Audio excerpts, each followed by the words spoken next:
Bueno, hola niñas, hola jefe. Yo les voy a hablar sobre el accidente cerebrovascular o abreviando el ACV. Hay dos tipos, que es el isquémico y el hemorrágico.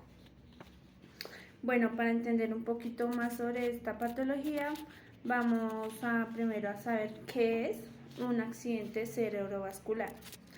El accidente cerebrovascular, también llamado ictus o derrame cerebral, es una emergencia médica que ocurre cuando se interrumpe el flujo de sangre hacia la parte del cerebro. Sin oxígeno y sin nutrientes, las células del cerebro, o sea, las neuronas, empiezan a morir en pocos minutos. Como les decía, hay dos tipos de accidentes cerebrovasculares, o para abreviar, o de ACVs. Es el isquémico, que se presenta más, es el más frecuente, se presenta en el 85% de casos. Es el más frecuente, como les decía. Se produce por la obstrucción de una arteria cerebral, impidiendo el paso de la sangre. Las causas comunes son trombos, o sea, coágulos, embolos, que son los coágulos que viajan, y placas de arteriosclerosis. También está el ACV hemorrágico, que no es tan frecuente, que se presenta en el 15% de los casos. Se produce por una ruptura de un vaso sanguíneo cerebral, lo que provoca sangrado dentro del cerebro y alrededor de él.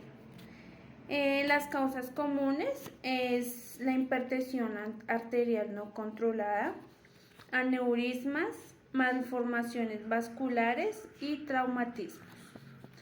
Bueno, ¿por qué se dan los ACVs?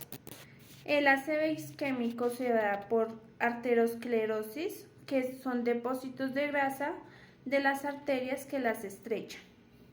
Las trombos, como les decía, son la formación de coágulos en las arterias cerebrales.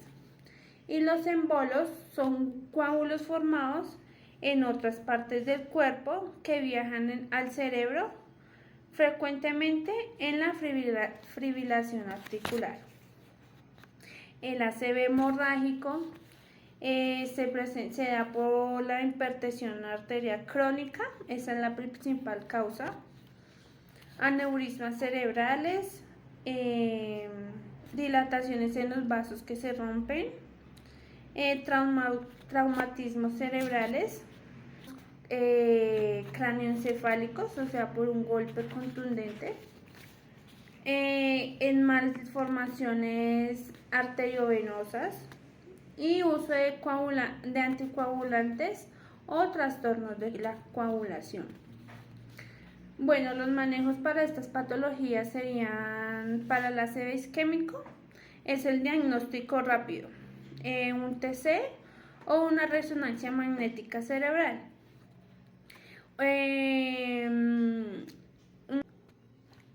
También una trombolisis con medicamentos trombolíticos, que sería la alteplasa, en las primeras 4 o 5 horas.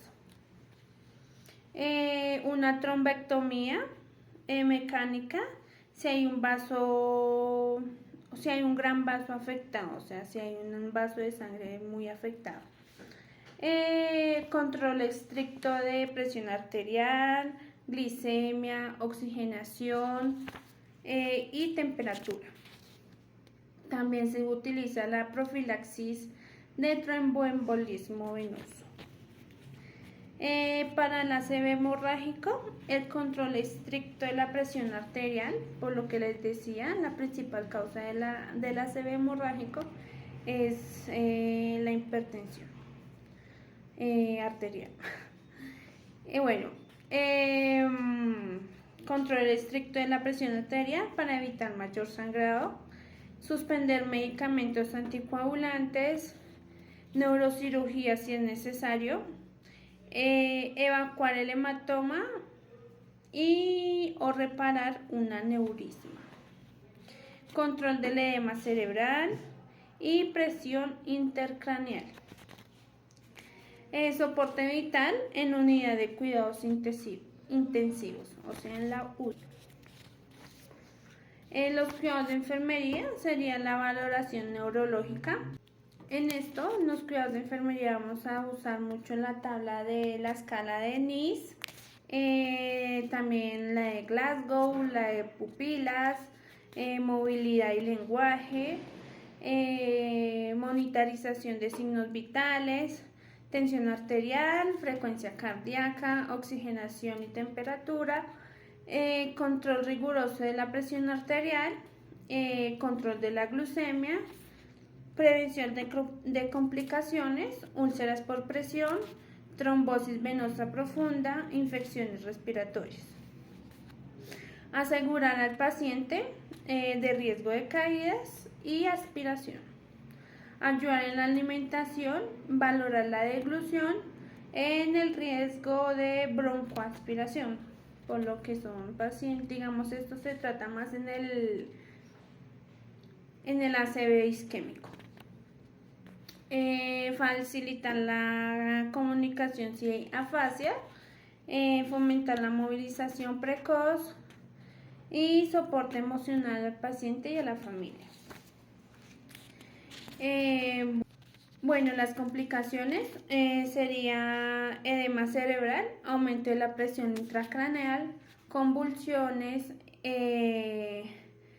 rehemorragia, o sea que ya primero se haya hecho cirugía y que se haya controlado la hemorragia y que después haya otra vez otra rehemorragia. Eso se presenta pues en el ACV hemorrágico.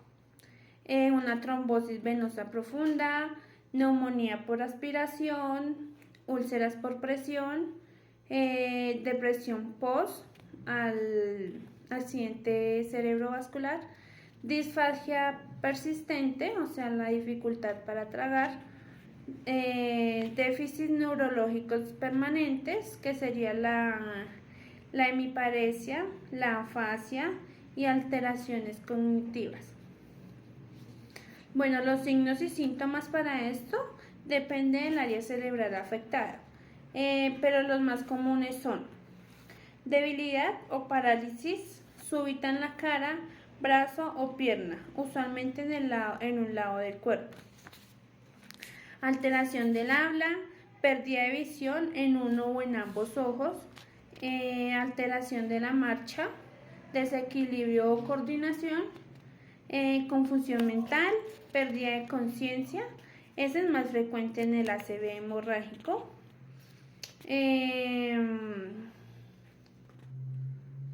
Bueno, un acrónimo para reconocer un accidente cerebrovascular sería la cara caída, debilidad en un brazo, alteración en el habla. Eso también se ve mucho en la escala de Nice, qué pena. La escala de Nice es para controlar qué tan avanzado está el ACV isquémico. Bueno, niñas, espero que les haya quedado claro sobre el ACV isquémico y hemorrágico y gracias.